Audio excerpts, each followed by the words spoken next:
America is not lost. Oh no, we're going to do it, but I think again, it's nice to know what you have to go through. They should be pushed more hard. So I'm here to push. I don't think I could add a story, but I think we've had a lot of stories, and I think you just ended it on a very positive note, and that is that we have to go forward. You have to be optimistic.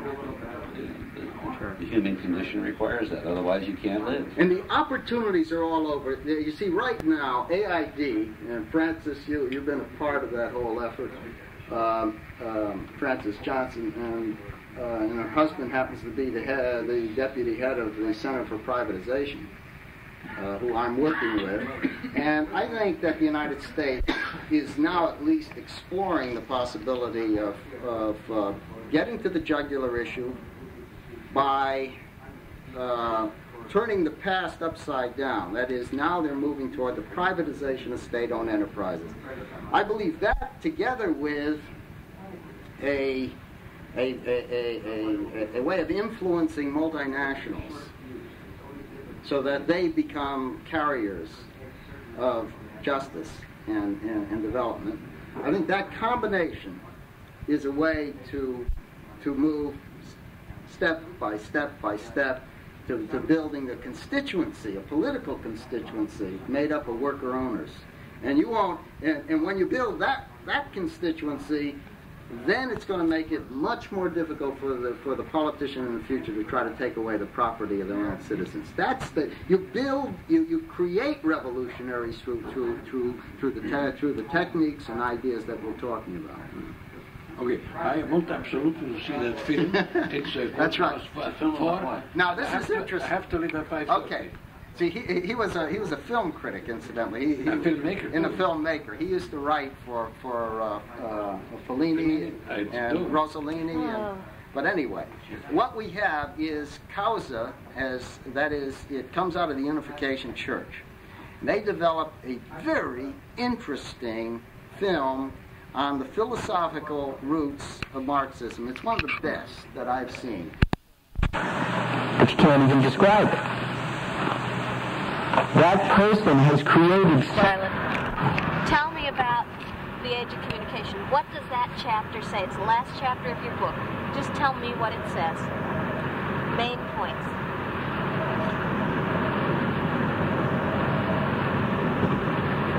Just as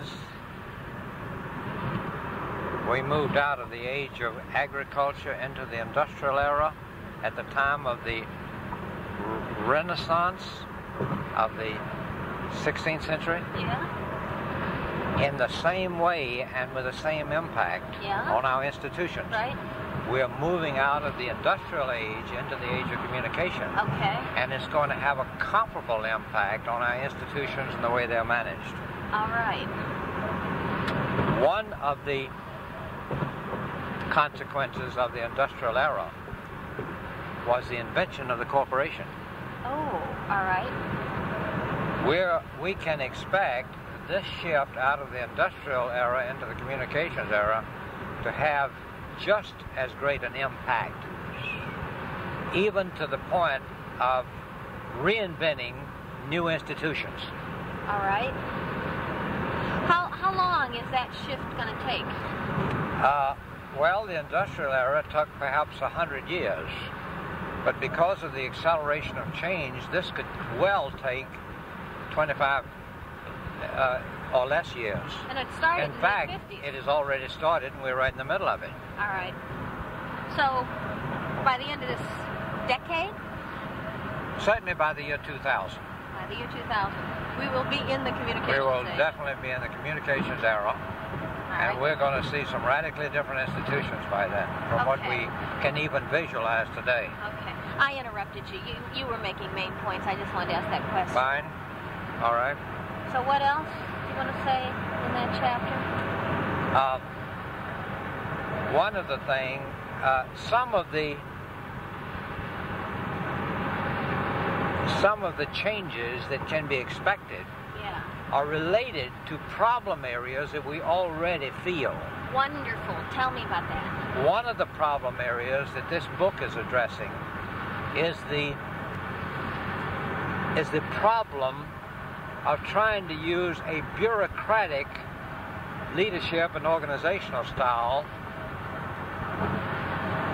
as a way of managing organizations in the communications era. All right. Another problem is that we are finding it increasingly difficult to distribute income when our only basis of distribution is on the basis of jobs and employment, where we pay people for hours worked as if the only source of value was labor.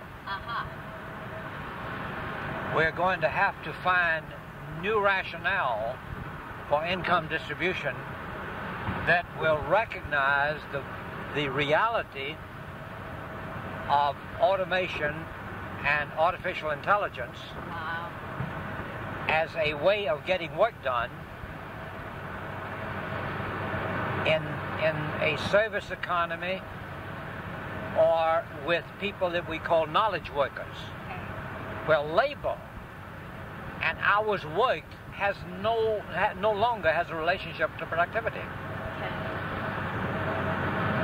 Already we are seeing anomalies in our commercial enterprises, like the software business, where considerable effort is spent on creativity and the development of an idea that gets expressed in a computer program. Right. Only to find that that is your total cost, because you can produce a program for matters of a few dollars and sell them for several $1,000s. Right. And what you're paying for is not the labor of production, but the labor of the value of creativity. It's not even labor. In the sense that we've been talking about it in this book. Gotcha. What else?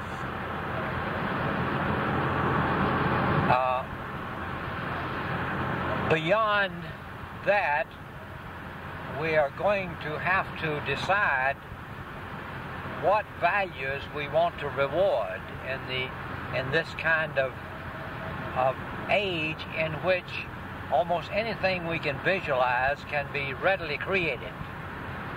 What then is going to be value? I suspect that we will continually devalue physical goods because they can be made so easily through automation and other ways, and upvalue ideas and creativity, and the people who can generate ideas to deal in philosophical issues and to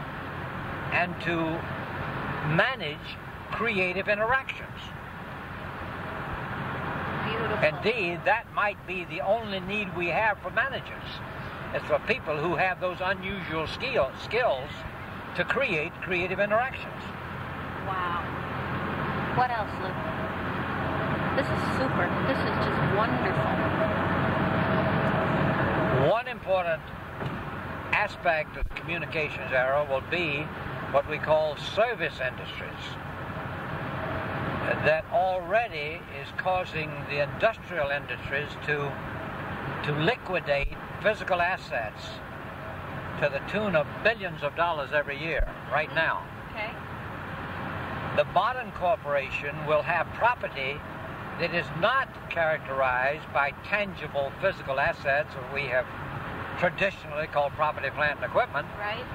but will have property that is almost totally intangible, like cash, accounts receivable,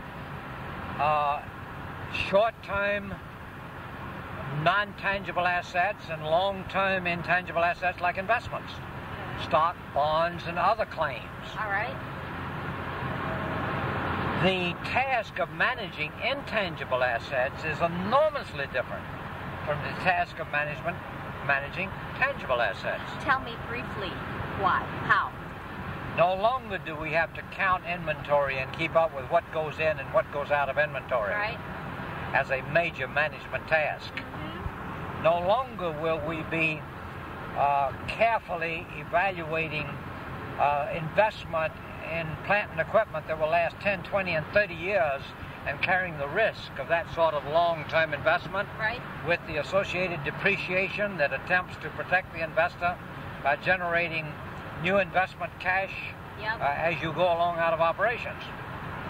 Those kind of concerns are going to be irrelevant in the days of communication, in which property is more likely characterized in terms of intangibles, risk, and the degree of trust between people. Wow. Not in terms of tangible things that have to be manipulated. Okay. Now, when you talk about risk and trust, you're immediately in the area of human values. Okay. And so we are going to find it increasingly difficult to distinguish between human values as things that have value and property as something that has value. They will be one and the same thing. Wow.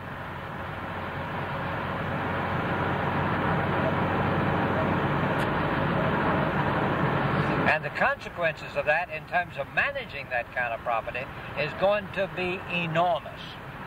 Already financial institutions and other institutions who deal only with information are beginning to be the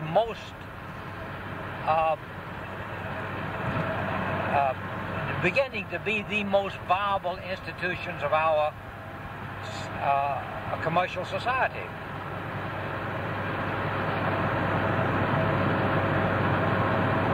Walk into any city today and count the people who are working with paper and information and computers, and try to find people who are working with inventory and machinery. Yeah. Okay. In which you have to locate them in isolated spots around the country, probably in some rundown part of the city or out in the suburbs somewhere, employing relatively few people compared to the millions of people employed working with paper, handling information, and manipulating computers. All you have to do is just count people doing work and what they do. Are there any other major themes that you're going to touch on in this chapter?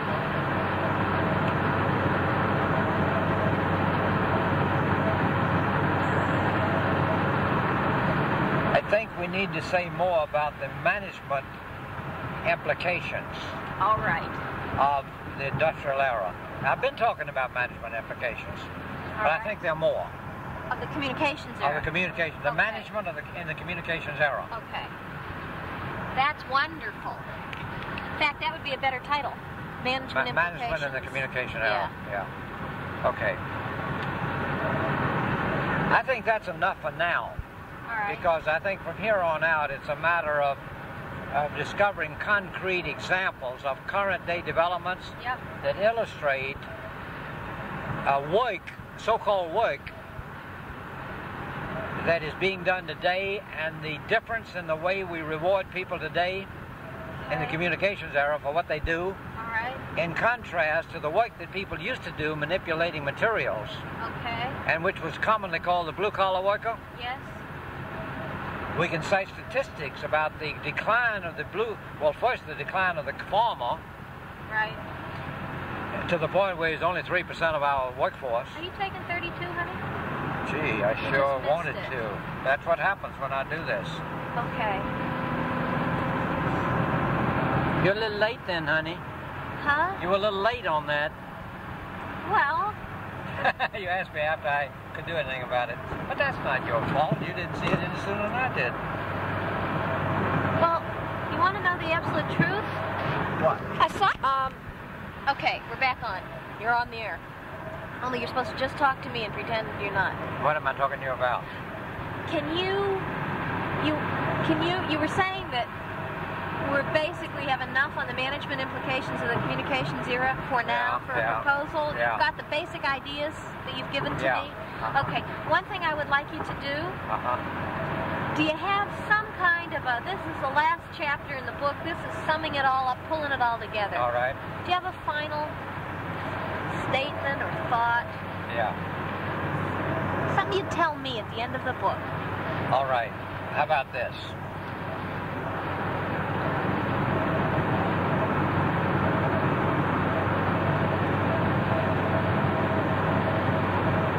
industrial era, when the industrial era came into being, there was a great surge of management,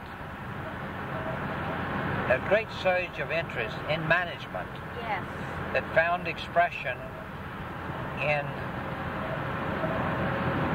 things like scientific management of Yes. Frederick Taylor and Gant and Gilbreth, Yes. all geared to the need of managing the blue-collar worker and the manipulation of materials. Okay. All right. As we began to move out of the industrial era in the 1950s and visualize the invention of the computer, we made some of our most significant innovations in management, Yes. which had a dual characteristic in the 50s. Honey, this. Okay, go ahead. Go Is ahead. this pontificating too much? I don't know. Well, I want to summarize by saying, look here, there's something radical taking place. It's not the first time in history it's happened, but we've got to understand that it's big, it's just as important as these other changes, and we've got to be ready for it and move with it, or it's going to sink us, or we will not be part of it, and therefore we'll be out of it. Okay. That's what I wanted to develop, but you cut me off. I'm a rotten person. Maybe we don't need to do that. I sort of don't think so. All right, try something else. Okay. Let's try. I'm funny that this is the teacher in me Uh-huh. that kind of, I'm always putting things in perspective by saying, look here, this is not the first time this has ever happened. You can understand it better if you take a look at when it's happened before. Yep. And see the parallels. I know. And see the differences. I know. But that's the teacher in me, and you don't want that in a book, do you? Well, I like it, and I want to be taught it. I'm not sure that it fits Okay. the proposal. Okay, try another question. All right. What else do I want to say about the management in the communications no, era? we're finished with that. You're giving me a summary. Oh, the whole book. Yeah, but a summary statement that probably has the words beyond IBM in it. This doesn't have to be paragraphs. This can be short. At the end of the book, Lou, Yeah. if you finished writing it and you turned and looked at your old buddy and partner and said, well, this is what I said, what would you say to me?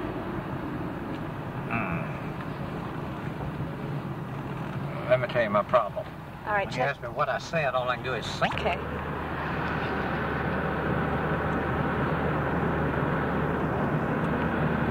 IBM, as much as any other company, helped to usher in the communications era. Yes. Watch. Oh, I'm sorry, honey. Huh? Nothing. Go ahead. That's good. But